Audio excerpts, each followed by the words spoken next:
Timnas Senior Indonesia, Erick Thohir, persilakan STY mundur dari Timnas Indonesia, bila ingin pergi. Ketua Umum PSSI, Erick Thohir, tidak bisa melarang jika Shin Tae-yong memutuskan untuk mengundurkan diri dari jabatan pelatih Timnas Indonesia. Sebelumnya, kepada media Korea Selatan, Sports Kyunghyang, STY sempat mengungkapkan bahwa ia telah mendapat penawaran dari tim lain untuk melatih. Kabar STY mendapat penawaran dari tim lain pun, langsung direspons oleh Erick Thohir. Dia mengatakan, keinginan tim lain untuk menggunakan jasa pelatih asal Korea Selatan tersebut, tidak bisa dilarang. Kalau masalah Coach Shin Tae-yong dilirik negara lain, saya tidak bisa melarang, ujar Erick Thohir. Kontrak STY bersama Timnas Indonesia sendiri, baru akan berakhir pada bulan Juni tahun 2024, setelah sempat diperpanjang pada bulan Desember tahun 2023. Namun, Erick menegaskan, pihaknya tidak bisa melarang, jika STY memutuskan untuk mundur dari jabatan pelatih Timnas Indonesia. Jadi kalau misalnya, Coach Shin Tae-yong ada pilihan ke negara lain, saya tidak bisa larang, ucapnya. Akan tetapi, Menteri BUMN ini, mengungkapkan bahwa ada komitmen yang sudah dibuat dengan pelatih berusia 53 tahun itu. Komitmen tersebut, adalah Shin Tae-yong memiliki dua target yang harus dipenuhi bersama skuad Garuda.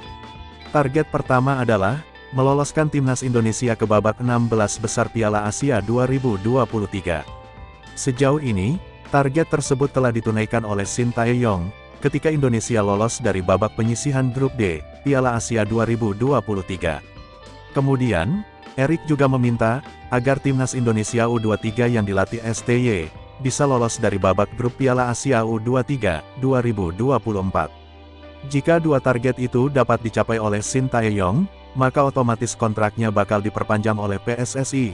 Yang pasti, Coach Shin Tae-yong sama saya bersepakat kontraknya sampai Juni, dan ada tugas yang kita sepakati, ketika bisa meloloskan tim U23 kita ke 18 besar, Piala Asia U23, otomatis kontraknya kita perpanjang sampai 2027. Itu kesepakatan profesional, katanya. Lanjut ke berita selanjutnya. PSSI kebut proses 4 pemain keturunan, demi bela Timnas Indonesia lawan Vietnam. PSSI akan kebut proses naturalisasi 4 pemain keturunan Indonesia, bisa cepat selesai pada Maret tahun 2024, demi bisa bela Timnas Indonesia melawan Vietnam. Timnas Indonesia akan menjalani 2 pertandingan putaran kedua, kualifikasi Piala Dunia 2026, zona Asia melawan Vietnam sebanyak 2 kali. Timnas Indonesia terlebih dahulu, menjamu Vietnam pada laga ketiga putaran kedua, kualifikasi Piala Dunia 2026 zona Asia, di Stadion Utama Gelora Bung Karno, Senayan, Jakarta Pusat, Kamis tanggal 21 Maret tahun 2024. Selanjutnya, giliran Timnas Indonesia yang akan bertandang ke Vietnam, pada laga keempat putaran kedua, kualifikasi Piala Dunia 2026 zona Asia, di Stadion Maidin, Hanoi, Selasa tanggal 26 Januari tahun 2024. Timnas Indonesia harus bisa meraih 2 kemenangan, di pertandingan tersebut. Terlebih, tim asuhan Shin Tae-yong itu, kini berada di peringkat terakhir Grup F, dengan mengemas 1 poin dari 2 pertandingan.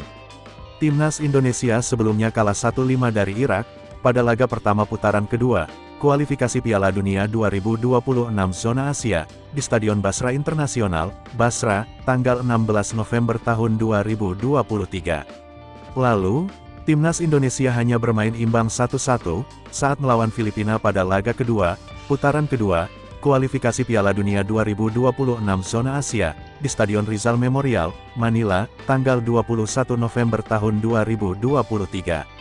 Nah, sampai saat ini, masih ada 4 pemain keturunan yang belum resmi menjadi warga negara Indonesia.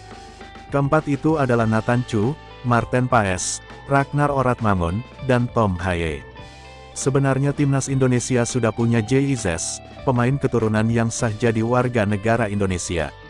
Namun, waktu Piala Asia 2023 kemarin, JIZES belum bisa bermain, karena telat dalam proses pendaftaran. Kami usahakan prosesnya, agar keempat pemain keturunan lainnya bisa cepat bermain, membela Timnas Indonesia saat melawan Vietnam, kata Wakil Ketua Umum PSSI, Zainuddin Amali. Amali menambahkan, bahwa sampai saat ini PSSI masih fokus menyelesaikan proses naturalisasi keempat pemain itu.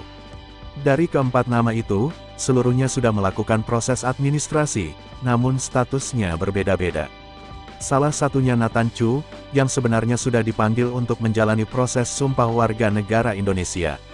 Sayangnya, mantan pemain Swansea City itu, belum ada waktu untuk datang ke Indonesia, untuk pengambilan sumpah.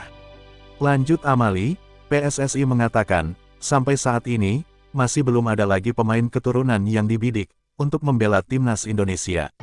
Ia mengakui bahwa, jumlah pemain berkualitas untuk membela timnas Indonesia, masih jauh dari harapan.